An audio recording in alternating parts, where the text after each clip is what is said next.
¿Alguna vez les sucedió mientras navegaban en internet ver una imagen que en sí misma parece contar una historia mucho más épica? Una imagen que no solo logre captar una emoción, sino que parezca una fotografía que inmortaliza un evento ficticio pero significativo y hasta épico dentro de la lógica de su propio mundo, como si alguien hubiera viajado a un universo alterno, tomado una fotografía de un evento importante y te la presentara. Inevitablemente uno no puede menos que preguntarse qué es lo que está sucediendo en esa imagen, cuál es el contexto, cuál es la historia detrás de esas personas o la maraña de acontecimientos que desembocaron en ese instante. La mayoría de las veces, lamentablemente, nos quedamos con las ganas de saber más, a pesar del impacto que la ilustración pueda llegar a tener en nuestra imaginación. Sin embargo, en algunas ocasiones, si son curiosos, pueden buscar el origen de estas imágenes y averiguar la historia detrás de ellas. Y eso es justamente lo que me sucedió con la obra de las que les vengo a hablar en esta ocasión. La Primera Guerra Mundial, sin dudas, es uno de los conflictos más terribles en toda la historia de la humanidad. Cuando uno ve archivos históricos que retratan ese periodo de la historia,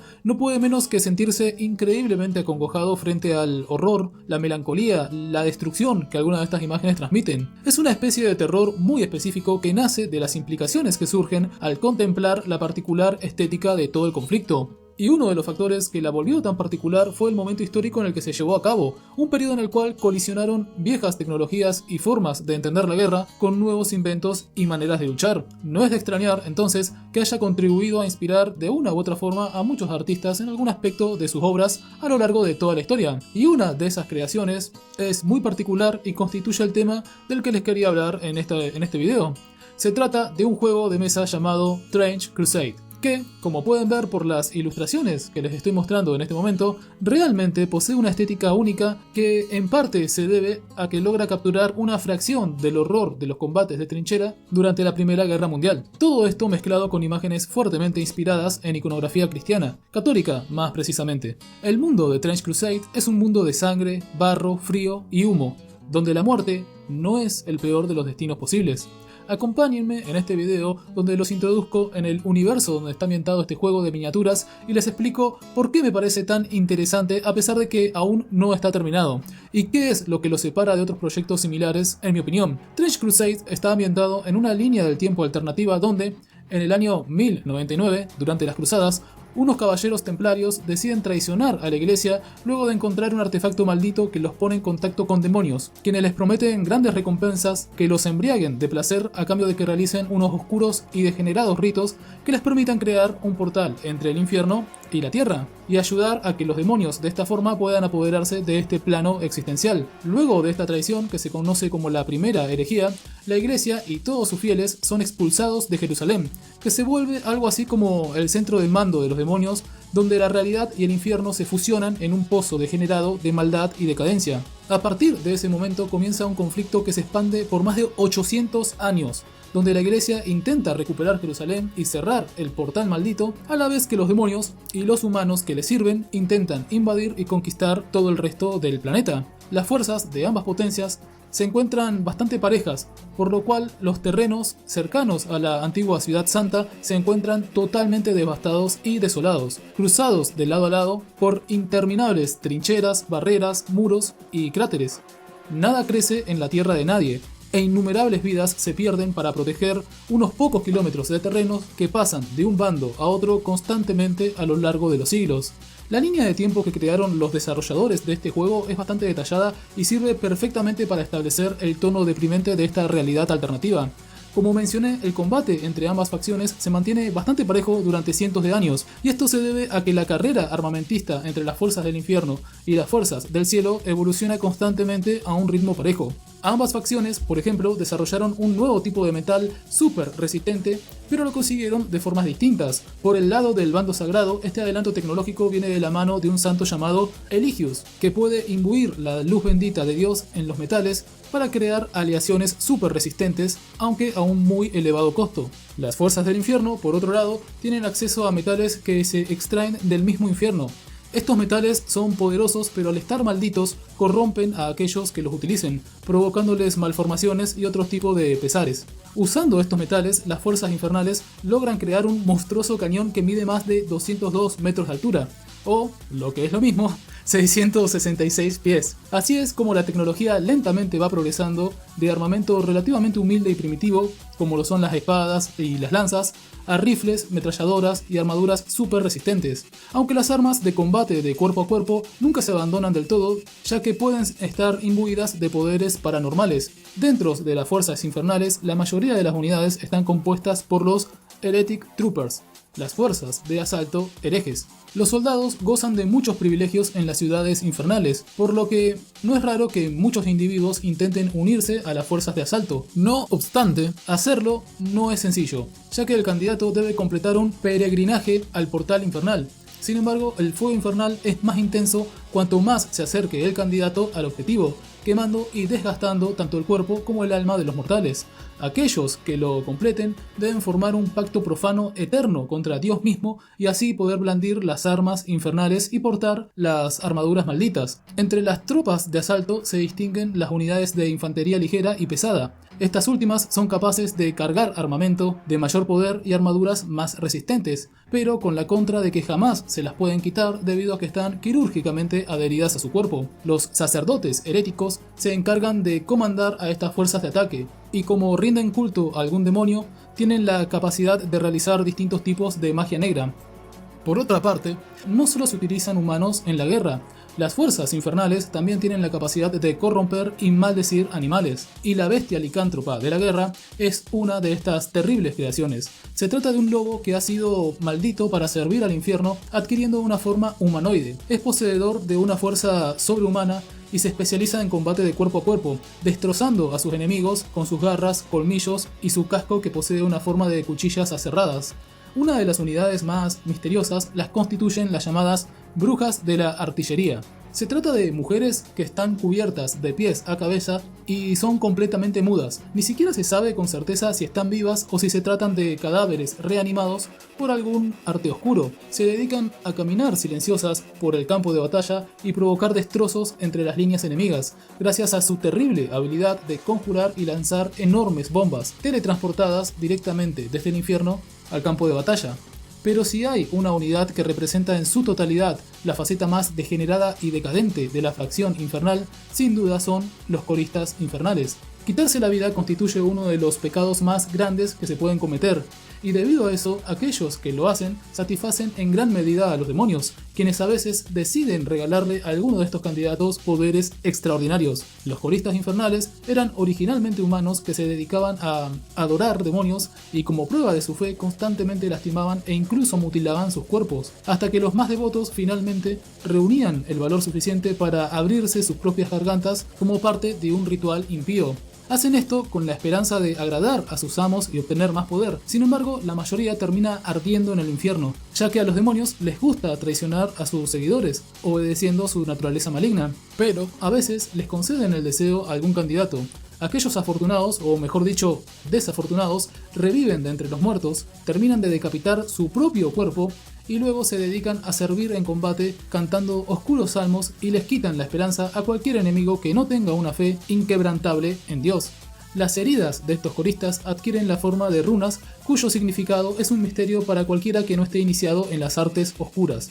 Como dije, la mayoría de las veces los demonios suelen traicionar a sus fieles. Sin embargo, uno de ellos, Belzebut, a veces, en muy raras ocasiones, decide otorgarle poder a aquellos hombres y mujeres degenerados que disfruten de causar daño. Estas unidades se conocen como Caballeros de la Plaga, y además de ser más poderosos que la mayoría de las otras unidades infernales, tienen la habilidad de esparcir enfermedades, deleitándose en la muerte y el sufrimiento que ayudan a prolongar. Como pueden ver, las fuerzas demoníacas son abrumadoramente poderosas, por lo que las fuerzas divinas debieron desarrollar poderes similares para enfrentarlos. Una de las unidades que pueden rivalizar e incluso superar a la mayoría de los demonios en cuanto a poder son los paladines. Seres humanos que alcanzaron casi la perfección terrenal gracias a un procedimiento secreto que la iglesia pudo llevar a cabo. No se sabe con exactitud cuál es la naturaleza de este procedimiento, pero se sabe que, luego de crear a 12 de estos formidables guerreros, casi invencibles, nunca más pudieron recrear el proceso con éxito. Gracias a sus cualidades sagradas, los paladines pueden blandir y portar armas muy poderosas que hombres comunes y pecadores simplemente no podrían resistir. A pesar de esto, su vida no es nada fácil. Cuando no están combatiendo, deben pasar tiempo en reclusión solitaria, y en sus apariciones públicas su cuerpo se encuentra completamente cubierto. Esto es así porque son seres humanos tan hermosos, tan perfectos, que podrían despertar pensamientos lujuriosos y pecaminosos en casi cualquier mujer. Tal es la fuerza de estos pensamientos que podría llevar a alguna incauta a perder control de su voluntad frente a ellos. Y son así de hermosos a pesar de la enorme cantidad de cicatrices que poseen luego de innumerables batallas, porque los paladines no envejecen. De los 12 paladines originales solo quedan 9. 2 murieron en batalla y el restante se encuentra desaparecido. Se rumorea que traicionó al Señor y se unió al lado oscuro. Sin embargo, la iglesia es rápida en acallar a cualquiera que realice esta afirmación. A pesar de su poder, los paladines no se usan a la ligera, porque son demasiado valiosos para arriesgarlos en combates corrientes. Se despliegan de forma esporádica y estratégica luego de una gran deliberación entre los comandantes y el clero. En cambio, las fuerzas del cielo están compuestas en su mayoría por soldados y peregrinos de las trincheras. Los soldados, llamados nuevo hombres, forman las unidades más básicas, capaces de utilizar una gran variedad de armas. Entre ellos se distinguen además a las tropas de asaltos, especializadas en ataques rápidos, fulminantes, los ingenieros, encargados de fabricar infraestructura, y la infantería mecanizada pesada, que utilizan devastadoras y poderosas armas de fuego. Entre las unidades humanas destacan además las hermanas de San Cosmas. Se trata de mujeres que han realizado una versión modificada del juramento hipocrático y por lo tanto se encargan tanto de asistir médicamente a los soldados en combate, pero también de ejecutar herejes, estando instruidas no solo en las artes de la medicina, sino también en las artes del combate, siendo perfectamente capaces de cuidarse a sí mismas utilizando su misericordia como instrumento quirúrgico y como arma de ejecución. Pero los paladines no son las únicas unidades que luchan del lado de las fuerzas del cielo que exhiben capacidades sobrenaturales. La iglesia utiliza la sangre de los metacristos para otorgarle poderes a humanos que consideren lo suficientemente devotos. ¿Qué es exactamente el programa de los metacristos? Es algo que aún permanece en el misterio. Pero los fanáticos de este juego especulan que se trata de un programa que se encarga de crear clones de Jesús por medio de la sangre del Salvador que la iglesia guardaba y custodiaba celosamente. Poco se sabe al respecto. Lo que es indudable es que aquellas unidades que reciban la sangre son capaces de hazañas sobrehumanas. Por ejemplo, los Communicants, luego de consumir la sangre y carne de los metacristos, crecen mucho más de lo que debería un humano común y corriente y desarrollan una enorme musculatura. Además, sus heridas cierran rápidamente, por lo que es muy difícil acabar con ellos, y son capaces de utilizar armas que un humano normal simplemente no podría ni siquiera levantar. Las monjas del estigma poseen una increíble agilidad y son maestras en combate cercano.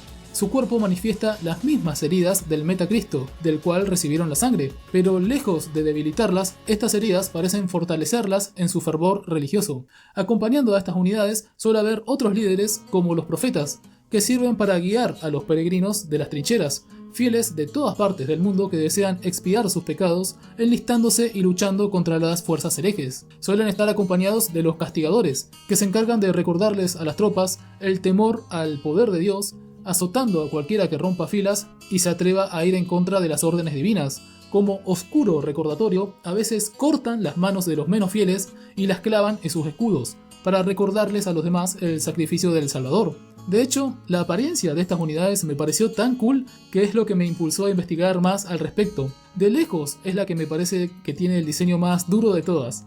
Una de las mayores fuerzas en contra de las tropas herejes la constituyen los altares móviles. Se trata básicamente de enormes trajes mecanizados movilizados gracias al poder del combustible y de la fe. Dentro de estos altares se encuentra un monje o monja que permanecerá dentro de esta bestia mecánica hasta que muera en servicio o, en raras ocasiones, de viejo. Dentro sufren constantemente porque el interior de la cabina se encuentra lleno de púas que los atormentan, pero les sirven de penitencia para mantenerse lejos de pensamientos pecadores. A veces un fiel se ofrece de voluntario para ser atado a la rueda de tormento que sirve de arma y escudo al altar gigante, y de esta forma se une en su devoción al piloto del monstruo mecánico, aumentando aún más su poder. Además de la rueda de Catarina, los altares también utilizan un enorme mazo que desata la ira de Dios sobre aquellos en los que cae, lo que incluso inspira terror en las tropas heréticas, que uno pensaría están acostumbrados a ver actos increíblemente depravados. Existen muchas más unidades y complejidades en las facciones que componen el lore e historia de Trench Crusade. Por ejemplo, no hablé del Sultanato de Hierro. Básicamente se trata de musulmanes que se unen a la cruzada de la Iglesia Católica contra las fuerzas infernales. pero se mantienen independientes y utilizan sus propias tácticas. Sin embargo, este video no pretende explicar en detalle la historia detrás de Trench Crusade, sino más bien presentar una pequeña introducción porque creo que es mejor que el interesado descubra por sí mismo todos los demás detalles. Al final, no importa el bando que elijas, lo único seguro en el universo donde transcurre esta obra es el sufrimiento y la decadencia, y cada victoria siempre se siente pírrica. Este juego me parece interesante porque creo que trasciende un poco la parte lúdica que lo compone. Es decir, yo no tengo la menor intención de jugarlo porque los juegos de mesa por lo general no me llaman mucho la atención. Aunque creo que sí estaría muy interesado en leer una novela que transcurra en este universo o mejor aún, un cómic. De hecho, un cómic con la estética de artistas como Oliver Ledroyd o Juan Jiménez sería increíble si está bien guionado. Por eso me perdí un poco en este mundo leyendo pura y exclusivamente el lore y viendo las estupendas ilustraciones sin necesidad de jugar. Y me pregunto si los creadores de Trench Crusade tenían esto en mente cuando lo crearon o si simplemente se trata de un accidente afortunado. Si pertenecen a ese pequeño grupo de personas que disfrutan de conocer el lore de una obra pero no necesariamente sumergirse en ella, creo que van a disfrutar bastante explorando más este mundo. En la página oficial de Trench Crusade pueden bajarse de forma gratuita el manual que detalla aún más la historia. Espero que hayan disfrutado de este video. Sé que es un poco distinto a lo que hago, pero creí que les podría resultar interesante. Si alguna vez les pasó a interesarse más por el lore de un juego que por el juego en sí mismo, me gustaría que me compartan con cuál les sucedió. Y sobre todo, qué les pareció en general esta obra. El gameplay que elegí para poner de fondo me parece que es muy adecuado para este tema, y también el OST que elegí, la música que elegí. Si adivinan el nombre de las obras que utilicé, les voy a dejar un corazón en el comentario para que otros lo puedan encontrar más fácilmente. Y si nadie adivina, no se preocupen, solo pregunten y les digo, no hay problema. A todos los demás no me queda más que agradecerles por haberme acompañado hasta este punto del video. Un like, un comentario y una suscripción siempre son bienvenidos y realmente me ayudan mucho. Ahora sí, sin más que decir, muchas gracias por escuchar y hasta la próxima.